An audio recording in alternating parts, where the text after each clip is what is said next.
దేశంలో ఇక పెట్రోల్ దొరకదని చెప్పేసి కూడా వాహనదారులు అందరూ కూడా పెట్రోల్ బంకుల ముందర బారులు తీరిన పరిస్థితి కనిపిస్తా ఉన్నది. అసలు ఒక్కరు 1 లీటర్ కొట్టించుకునే వాళ్ళు ఇప్పుడు ఒక 5-6 లీటర్లు కొట్టించుకునే పరిస్థితి కనిపిస్తా ఉంది. దాంతో పెట్రోల్ బంకుల్లో పెట్రోల్ కొరత కూడా చాలా ఏర్పడుతుందని చెప్పేసి వాళ్ళు చెప్తా ఉన్న పరిస్థితి కనిపిస్తా ఉంది. వీరితో మాట్లాడే ప్రయత్నం చేద్దాం ఒకసారి. ఏందన్న ఈ పరిస్థితి ఎందుకు వచ్చిందంటారు దేశంలో? అవగాహన లేకుండా ప్రజలకి, అంటే గవర్నమెంట్ చాలా క్లియర్గా చెప్పింది మన దగ్గర నిల్వలు ఉన్నాయి, అన్నీ ఉన్నాయని చెప్పారు. చెప్పిన తర్వాత కూడా ఏంటంటే ప్రజలకు ఏంటంటే ఒక బ్లైండ్గా ఏదో ఒక గాలి వార్త వింటారు, వినేసి దాన్ని ఫాలో అవుతుంటారు. అట్లా అది ఏమవుతుందంటే జెన్యున్గా పెట్రోల్ అవసరమైన వాళ్ళకి ప్రాబ్లం అవుతుంది. వీళ్ళు నింపేసి పెట్టుకోవడం కోసము వీళ్ళు పరిగెత్తారు, ఏదో ఒక వార్త వింటారు, గాలి వార్త. చాలా క్లియర్గా చెప్తారు నిల్వలు ఉన్నాయని చెప్పేసి. ఉన్నాయని చెప్పినప్పుడు అంటే గవర్నమెంట్ డిక్లేర్ చేసినప్పుడు ట్రస్ట్ చేయాలి కదా. ఇట్లా ఫూలిష్గా పోవడము, నింపేసుకోవడం, వెళ్ళడము, మళ్ళీ ఇంట్లో స్టాక్ పెట్టుకోవడం. అంటే కొందరు ఈ కృత్రిమ కొరతను సృష్టించి ప్రజలను భయాందోళనలకు గురి చేస్తూ ఉన్నారు అని చెప్పి బిజినెస్ స్ట్రాటజీ అని కూడా అనిపిస్తుంది. ఒక న్యూస్ స్ప్రెడ్ చేస్తే అక్కడ ఉన్న స్టాక్ అంతా అయిపోతుంది కదా, బిజినెస్ ఎక్కువ అవుతుంది. అట్లా అంటే మిగతా ప్రభుత్వానికి ఏమి ఇబ్బంది అవుతుంది, ప్రభుత్వానికి కష్టమవుతుందని, ప్రజలకు కష్టమవుతుందనే ఆ సెన్స్ అనేది లేకుండా ఇట్లా అనవసరమైన ఇది క్రియేట్ చేసి, మార్కెటింగ్ స్ట్రాటజీ క్రియేట్ చేసి ఇట్లా ప్రజల్ని ఇబ్బంది పెట్టడము.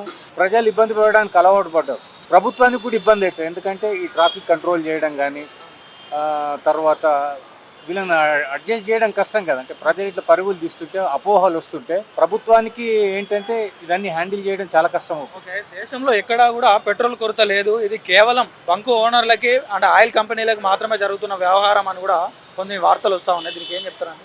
అంటే దాన్ని క్లియర్గా చెప్పలేము. ఖచ్చితంగా ఇది మాత్రం ఏంటంటే ఒక బిజినెస్ పరంగా వాళ్ళు తొందరగా సేల్ చేసుకోవడం కోసం చేస్తున్న అదే అనిపిస్తుంది. ఎందుకంటే గవర్నమెంట్ క్లియర్గా చెప్పింది నిల్వలు ఉన్నాయి, ఏం ప్రాబ్లం లేదని. ప్రజలందరూ ప్యానిక్ అయ్యి రోజు 1 లీటర్ కొట్టించుకునే దగ్గర 5-6 లీటర్లు కొట్టించుకునేసరికి ఈ కొరత అనేది మనకు ఏర్పడతా ఉన్న పరిస్థితి కనిపిస్తా ఉంది.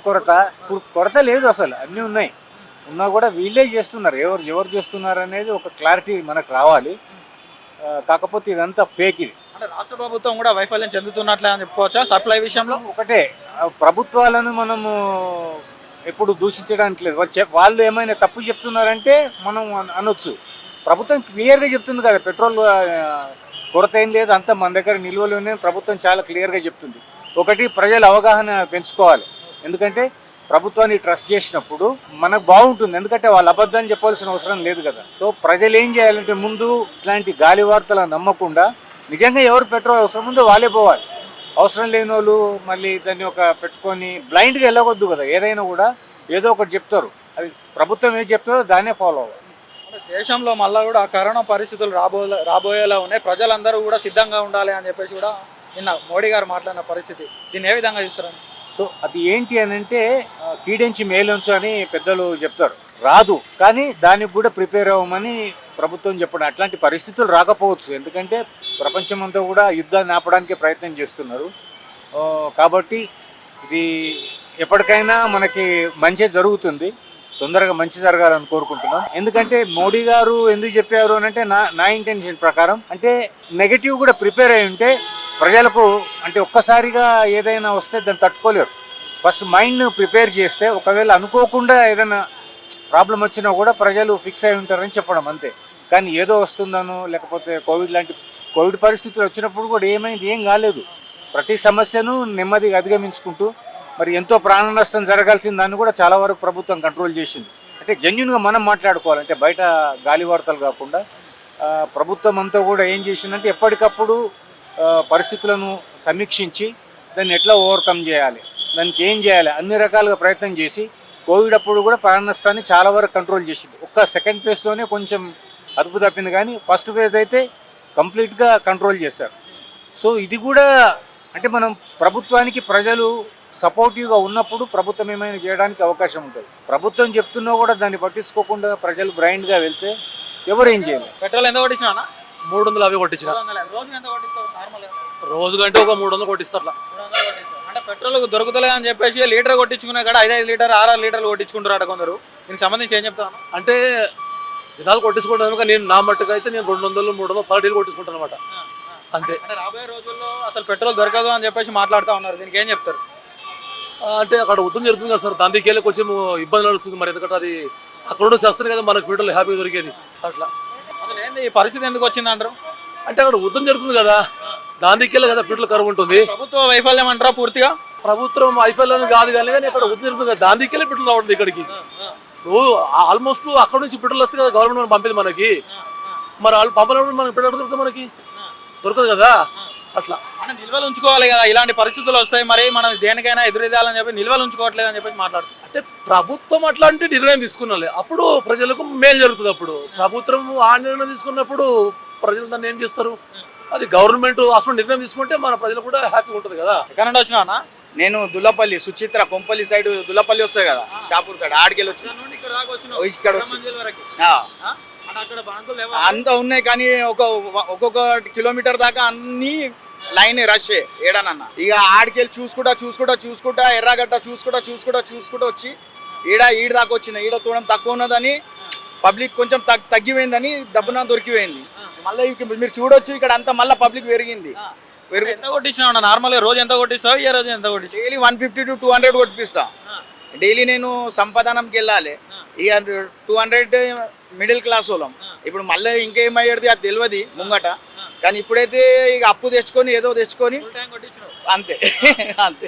దేశంలో ఎక్కడ పెట్రోల్ కొరత లేదు, ప్రజలు ఎవరు పానిక్ అవ్వద్దు అని చెప్పేసి కేంద్ర ప్రభుత్వం చెప్తున్నా కూడా మీరు ఎందుకు ఇట్లా చేస్తున్నారు అంటే బారులు తిరుగుతున్నారు? ఇప్పుడు మొన్ననే నరేంద్ర మోదీ అన్నాడు లాక్డౌన్ లేక రావచ్చు అని.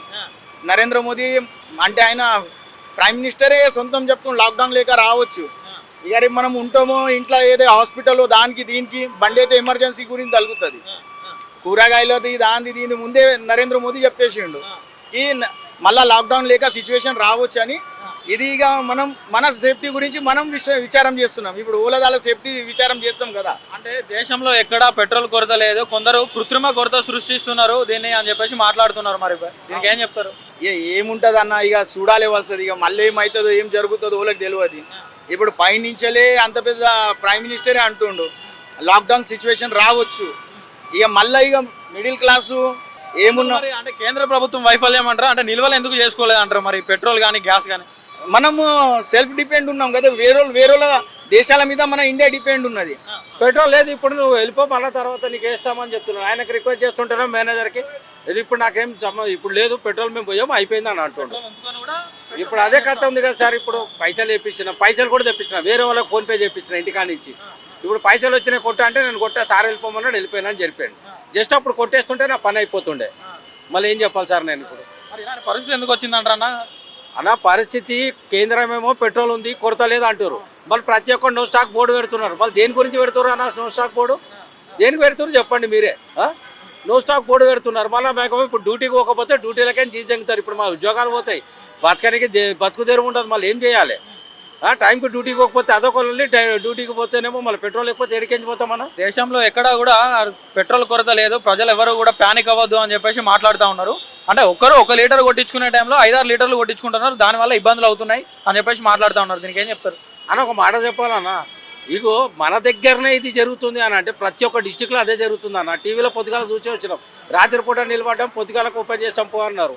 రాత్రి పోలు వచ్చి పొద్దుగాల వచ్చేసి ఇక సరే డ్యూటీకి రెడీ అయ్యి వస్తాయి. ఇగో చెమటలతోటే ఉన్నాం, ఇక ఏం చేయాలి చెప్పు?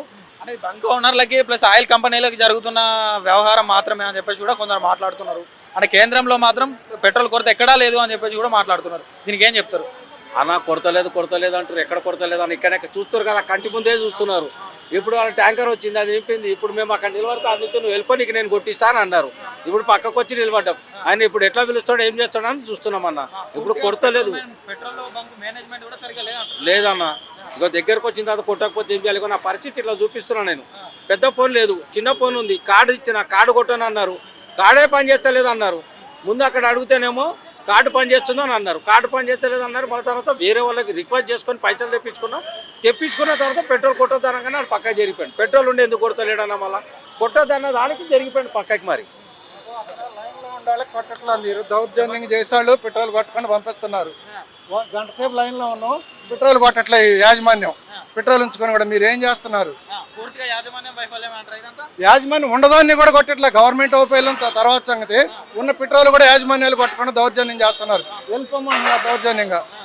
చెప్పండి దానికి మీరు సార్. లారీ వచ్చిందని పక్కకు ఆఫ్ చేశారు. లారీ వచ్చిన తర్వాత కొట్టకుండా ఆఫ్ చేస్తున్నారు దౌర్జన్యంగా. మరి దేశంలో చెప్తా ఉన్నారు దేశంలో ఎక్కడ కూడా పెట్రోల్ కొరత లేదు, ప్రజలు ఎవరు కూడా పానిక్ అవ్వద్దు అని చెప్పేసి మాట్లాడుతూ ఉన్నారు. అదే అది గవర్నమెంట్ వైఫల్యం, అది వదిలేసేయండి. ఇక్కడ పెట్రోల్ బంకుల దౌర్జన్యం ఉంది, దాన్ని మీడియాకు మీరు చూపించండి. ఏం చెప్తా ఉన్నారు ఇప్పుడు మరి పెట్రోల్ కొరత? పెట్రోల్ బంకులో ఉండవరకు కొట్టి పంపించాలి, 1 లీటరు 2 లీటర్లు. ఇప్పుడు నా బండి నేను ఎల్బీ నగర్ వెళ్ళాలి, లేదు పెట్రోల్, నేను గంట సేపు వెయిట్ చేశాను, లారీ వచ్చిందని పక్క తప్పించి కొట్టనని వెళ్ళిపోమంటాడు. అది దౌర్జన్యమే పెట్రోల్ బంకులో అది. దాని ట్యాంక్ వాళ్ళు కూడా ఫుల్ చేసుకోవాలి కదా, వాళ్ళకు కూడా ఆ విషయం కూడా చెప్పట్లా, వెళ్ళిపోండి మేము కొట్టమని చెప్తున్నారు దౌర్జన్యంగా. దౌర్జన్యం. అది మరి ఈ పరిస్థితి ఎందుకు వచ్చారంటారు ఈ సంక్షేమం? పరిస్థితి ఎందుకు వచ్చిందంటే అది కేంద్రం లెవెల్లో మనం మాట్లాడేవాళ్ళం కాదు. ఉన్న బంకులోడు కొట్టాలి కదా, అది దాని గురించి. బంకులకే రావట్లేదు, కొన్ని బంకులు మూతపడిన పరిస్థితి. అంటే ఇక్కడ కొన్ని బంకులు మూతపడిన పరిస్థితి, దానికి ఏం చెప్తారు? అట్లా కాదండి, మీకు భోజనం ఉంది, మీరు తింటున్నారు, భోజనం లేనివాడిని వదిలేసేయండి, మీ దగ్గర ఉన్న వరకు కొట్టి పంపించండి జనాలకు న్యాయంగా, అది మేము కోరుకునేది.